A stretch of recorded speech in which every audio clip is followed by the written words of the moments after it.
Arablar ham bu harfni talaffuzini har xil etishadi. Qof harfini ko'radigan bo'lsak, aksar Qohiradagilar uni hamza qilib aytishadi.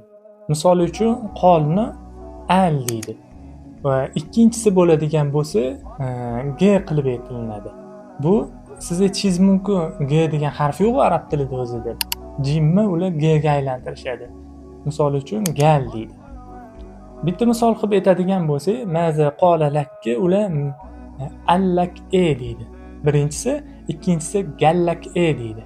Siz uchinchisini aytishimdan oldin obuna bo'lib like bosib qo'ying. Men uni hozir aytaman. Uchinchisi bizni hammamiz bilgan klassik qof harfi. Ya'ni q deb talaffuz qilinishligi. Maza qola lak misol uchun qol deb aytiladi.